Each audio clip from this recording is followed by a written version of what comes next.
777 here, and welcome back for the third part of this candlestick making. This is the 17th century style candlestick holder that I'm going to make. And what I've done is I've taken and superimposed that on this piece of paper right here. And this is exactly 12 inches. And this is the piece of hardwood that I'm going to turn into that.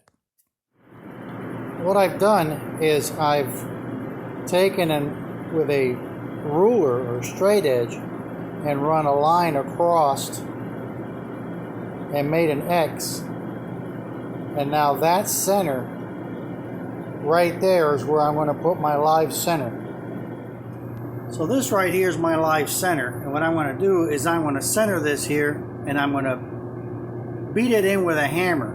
Now if you notice, this live center has a set of jaws basically, and what it does is it basically holds on to this wood so that it doesn't spin freely on here, because this end piece goes to the motor on my lathe. Now all lathes are different, and of course my lathe is an old homemade machine.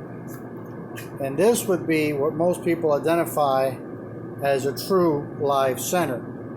And that end is the other end of the wood, or the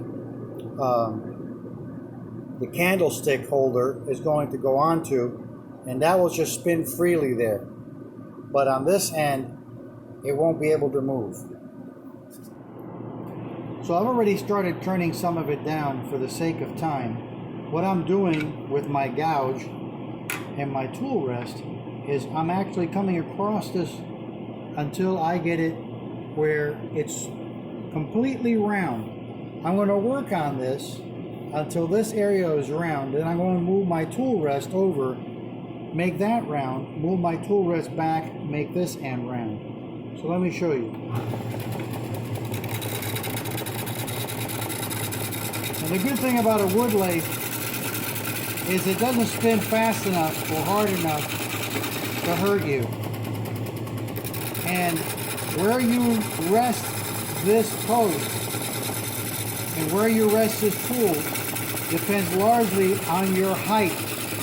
How tall you are, how short you are, makes a difference as to where you're going to put the tool rest and how you're going to hold this tool. Now what I've done is I've made the whole cylinder as round as possible, so I have it where there is no flat spots. Okay, I've taken my template and I've laid my template on top of it, and everywhere there is a transition I've made a mark, and then I've made a mark as to how wide more or less those transitions are from here to here. So in doing so, I will then transfer these lines all the way around the cylinder, and I'll show you how to do that. It's really pretty simple. All you're going to do is hold this pencil where every line is, and you're going to turn the lathe on, and those marks will transfer all the way around.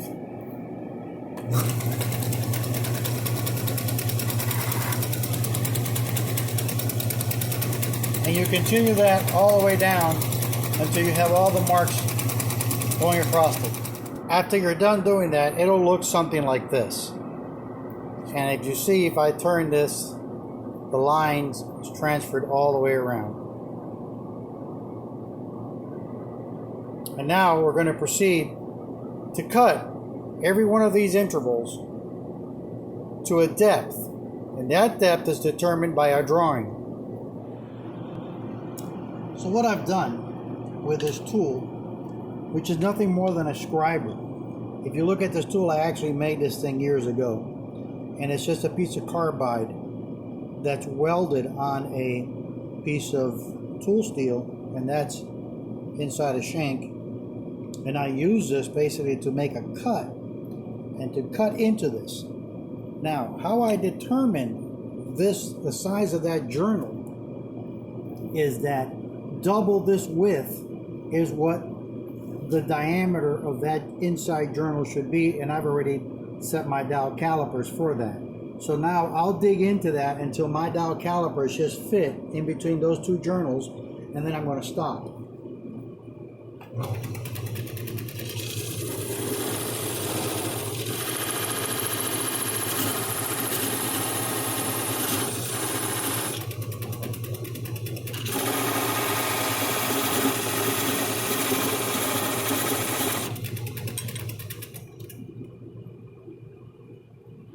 My calipers fit in there just snug, and that's what you're looking for, okay? So I'm going to stop there, and now right here is where my first, this is the peak of this particular pattern. So I am going to make a mark right here with my pencil, and I'm going to do that like I did before. I'm going to hold my pencil here, turn the lathe on, and that mark has transferred all the way across. And now what I'm going to do is I'm going to take my gouge and I'm going to cut from here into here and from here into here until I have this shape. Then I'll continue to make this one, and then I'll make this one.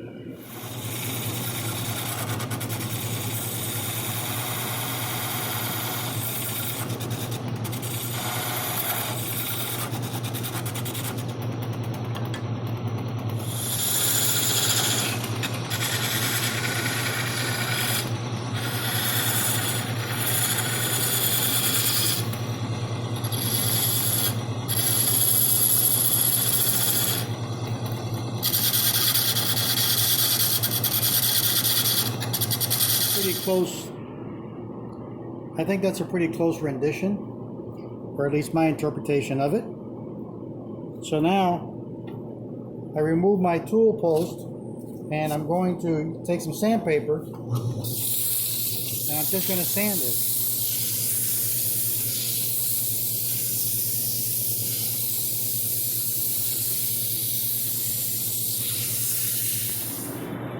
And there it is. I burnished it with some Danish oil, and the stuff I used on it is nothing more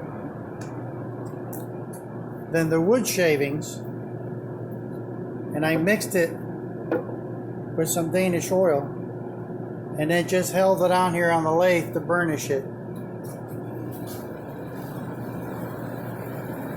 Now let's see if the cat likes it. Yes, I smell it. I like it. I, Charon, approve of this candlestick holder and the candle.